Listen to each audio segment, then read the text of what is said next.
ఓం శ్రీ పరమాత్మనే నమః. సుందరకాండము 10వ సర్గము. సీతాదేవి జాడకై వెదుకుచున్న హనుమంతుడు అమూల్యములైన అత్యుత్తమమైన ఆస్తరణములను శయనాసనము తల్పములను చూసెను. ఆ శయనాసనమునకు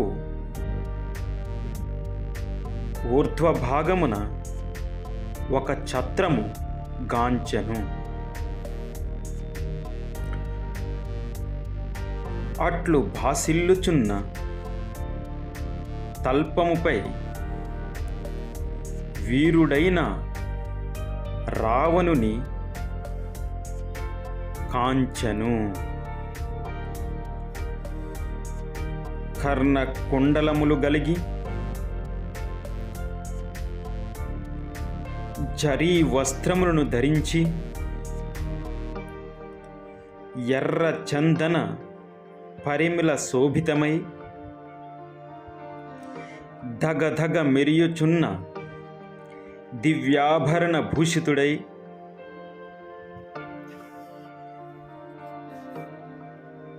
నిద్రించుచున్న రావణుని ఆ మారుతి గాంచెను.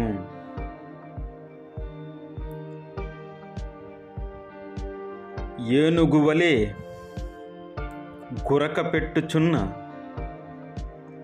ఆ రావణుని సమీపించి, ఛీ, ఇతడు పరస్త్రీని అపహరించి తీసుకొని వచ్చిన దుర్మార్గుడు, ఇతనికి దూరముగా ఉండుటయే ఉచితము.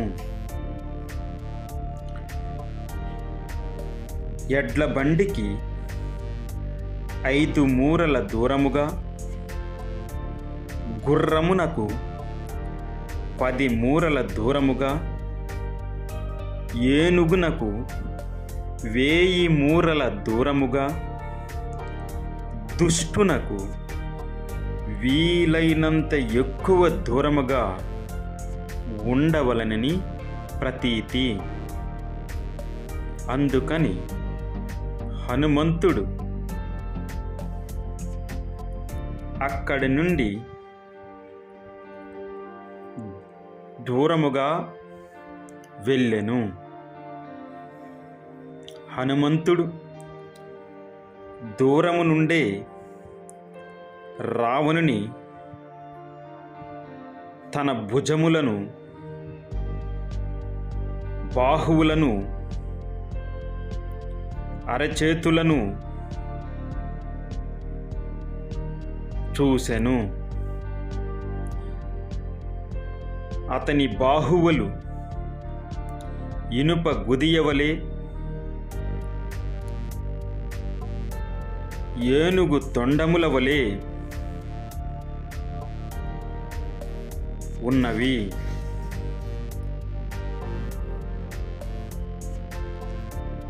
నిండైన బాహువులతో రావణుడు పర్వత సమానుడైన శిఖరములతో కూడిన మందర గిరివలే విరాజిల్లెను.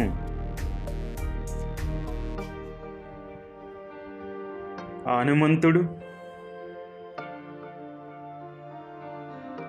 రావణుని ఆ శయ్యాగృహమున చూచిన తరువాత అక్కడ అనేక మంది అతని పత్నులను, భార్యలను గాంచెను. ఆ రావణుడు గాఢ నిద్రలో ఉన్న ఏనుగువలే ఆ శయ్యా మందిరమున ఆ ముద్దుల భార్యలందరి మధ్యన ఉండెను. రావణుని భుజముల పైనను ఒడియందును అతని భార్యలను ఆ కపివరుడు గాంచెను. ఆ కాంతలు వజ్ర వైఢూర్య బంగారు కుండలములు, బాహువులకు దండ కడియములు, చక్కని కుండలములతో చంద్ర సదృశములైన ముఖ శోభలతో నక్షత్రకాంతులతో ఆ పర్యంకమున విరాజిల్లుచుందెరు. వారు అలసి సొలసి గాఢ నిద్రలో మునిగియున్నారు. నృత్యమును చేయువారు, వీణా వాయిద్యములను కలిగి ఉన్నవారు, వేణువులను పట్టుకొని ఉన్నవారు, నృత్యము చేయువారు, మృదంగములను పట్టుకొని ఉన్నవారు,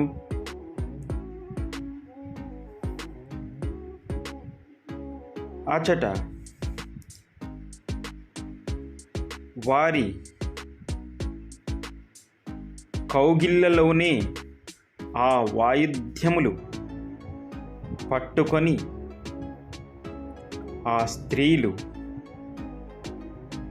నిద్రించుచుందెరు. అచటి కాంతలలో మిక్కిలి సౌందర్యము గల ఒక స్త్రీని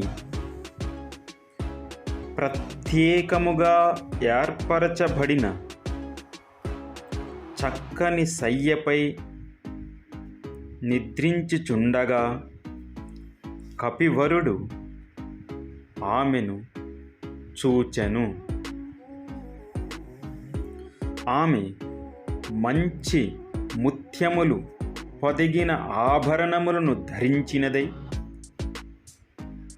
తన కాంతులచే ఆ మహాభవనమును ప్రకాశింపజేయుచున్నదా అనునట్లు కనబడెను. అక్కడ శయ్యపై పడుకొని ఉన్న మండోదరిని హనుమంతుడు తిలకించుచు సర్వాలంకార శోభితి అయిన ఆ మండోదరిని జూచి రూప యవ్వన సౌభాగ్యములను బట్టి ఆమె సీతాదేవి అయి ఉండవచ్చునని తలంచెను. సీతాదేవి కనబడిందని భావించి హనుమంతుడు మిక్కిలి హర్షోల్లాసితుడై ఆనందములో గంతులు వేసెను. అమిత సంతోషముతో పాటలు పాడుతూ స్తంభముల మీదకి ప్రాకెను, భూమి మీదకు జారెను. ఆ కపివరునకు స్వామి భక్తి పరాయణత్వము స్వాభావికము కనుక సీతామాతను దర్శించి తినని శ్రీరామునిపై గల భక్తి ఉత్సాహములతో అతను ఆ విధముగా చేసెను. కాని ఆ మహాకపి అంతలోనే దీర్ఘ ఆలోచనలో పడెను. సీతాదేవి ఇట్లు నిద్రించుట సంభవమా? శ్రీరాముని ఎడబాటుతో ఆమె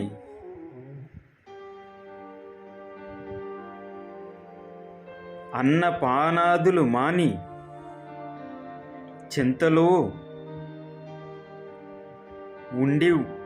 ఉండవచ్చును కదా.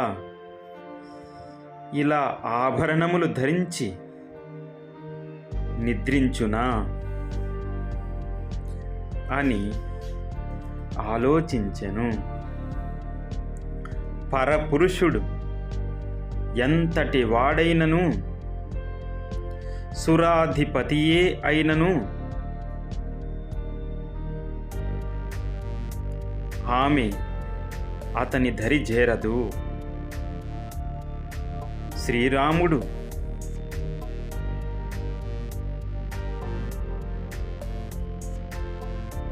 శ్రీరామునితో సమానమైన వాడు దేవతల యందు కూడా ఎవ్వరూ లేరు అని ఆ సీతాదేవి యొక్క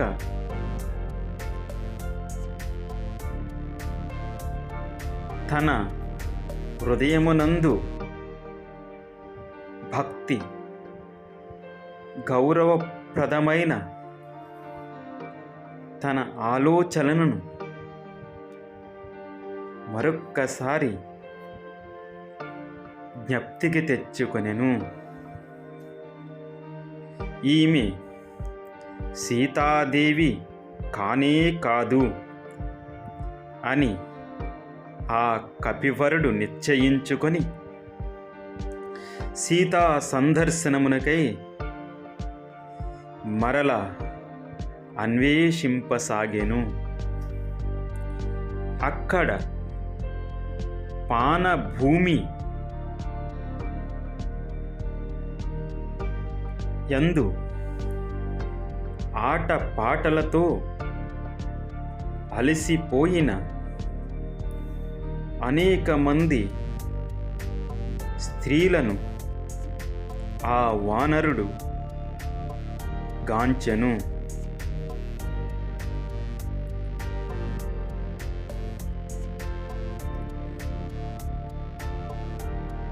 ఆ ప్రదేశమంతా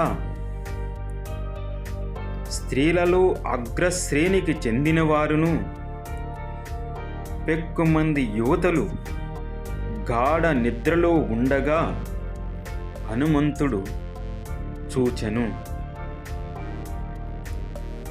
ఆ మహాకాయుడైన రావణుని సైన మందిరమున ఆ పానభూమియందు ఆ కపివరుడు అనేకమైన తినుబండారములను,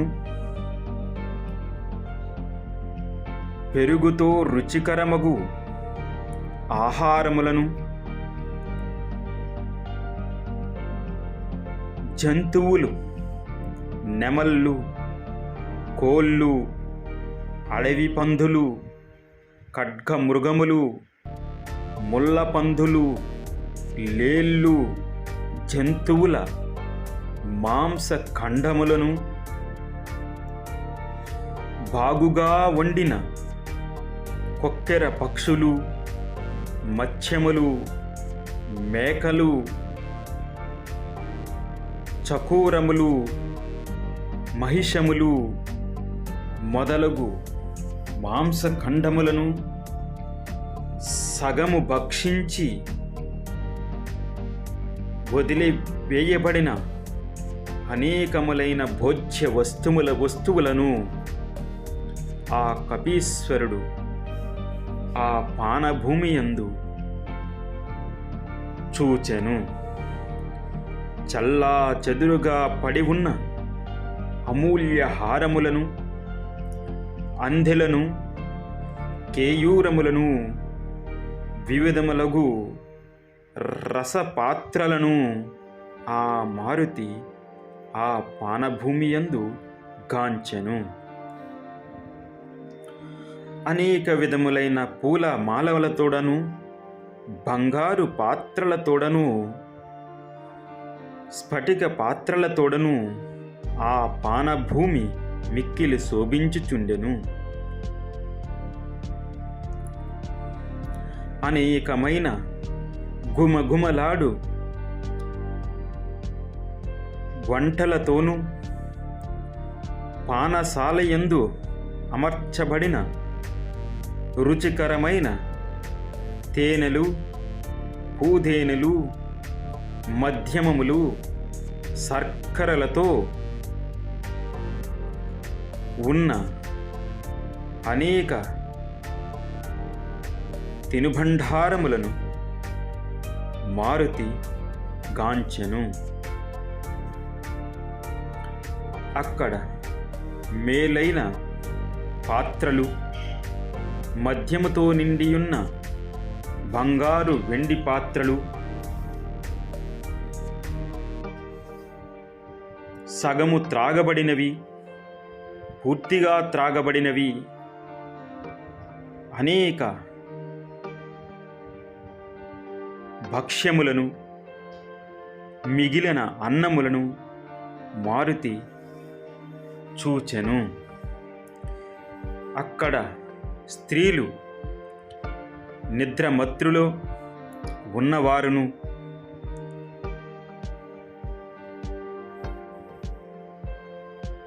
ఉచ్ఛ్వాస నిశ్వాసలతో వారి శరీరములపై గల వస్త్రములు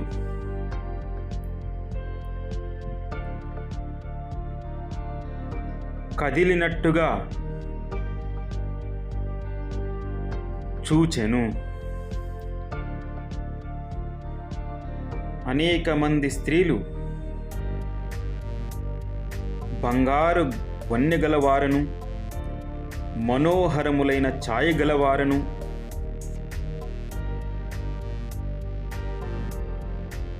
నిద్రించుచున్న వారి అందరినీ తేజస్శాలి అయిన మారుతి రావణానంతపురమున అడుగడుగున గాలించెను. అయినా సీతాదేవి జాడను తెలుసుకొనలేకపోయెను. అలాంటి స్త్రీలను దర్శించిన ఆ మారుతి అనేక సందేహములకు లోనయ్యెను. నేను బ్రహ్మచర్య ధర్మనిష్ఠాపరుడను. ఇక్కడ మధుపాన మత్తులో, నిద్ర మత్తులో నిద్రించుచున్న రావణ స్త్రీలను అందరినీ పరికించి చూచినాను. దీనివలన నా బ్రహ్మచర్య ధర్మలోపమునకు నష్టము వాటిల్లలేదు గదా. నా బ్రహ్మచర్య ధర్మనిష్ట దెబ్బ తినలేదు గదా. గాఢ నిద్రలో ఉన్న పరకాంతలను ఈ అంతఃపురమునందు చూచితిని అని మారుతి సందేహములో ఉండెను. మరల నేను వైదేహిని ఎక్కడో ఎలా వెదకగలను? స్త్రీలను స్త్రీ సమూహముల మధ్యనే వెదకవలెను కదా. ఈ ఒక ప్రాణిని తన జాతి ప్రాణుల మధ్యనే వెదకవలెను. తప్పిపోయిన స్త్రీని లేళ్ల మధ్య వెదుగుట ప్రయోజనము ఉండదు కదా.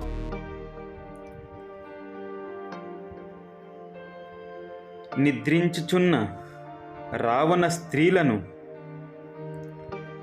సీత కోసమే పరికించి చూచినాను. నాలో ఎట్టి మనోవికారము కలుగలేదు. మిక్కిలి మనోబలము ద్వారా ఏకాగ్ర చిత్తమును కలిగి ఉన్న నాకు ఎట్టి మనోవికారము లేదు. అందువలన నిర్మలమైన మనస్సుతో ఈ అంతఃపురమున నిశిత దృష్టితో జానకీదేవిని వెదికి తిని. అయినా జానకీదేవి మాత్రము కనబడలేదు. సీతాన్వేషణ చేయుచున్న పరాక్రమశాలియగు హనుమంతునకు దేవ గంధర్వ నాగకన్యులు కనబడిరి కానీ సీతాదేవి మాత్రము కనిపింపలేదు. వీరుడైన హనుమంతునకు సీతాదేవి తప్ప ఎందరో స్త్రీలు కనబడిరి. మళ్ళీ ఆ హనుమంతుడు దీర్ఘ ఆలోచనలో పడెను. రావణాంతపురమున వెదికి వెదికి అలసిపోయెను. అయినా సీతాదేవి మాత్రము కనబడుటలేదు. అందుకు హనుమంతుడు దుఃఖితుడై దీర్ఘ ఆలోచనలో పడిపోయెను. తరువాతి శ్లోకాలు రేపు విందాం. జై శ్రీరామ్.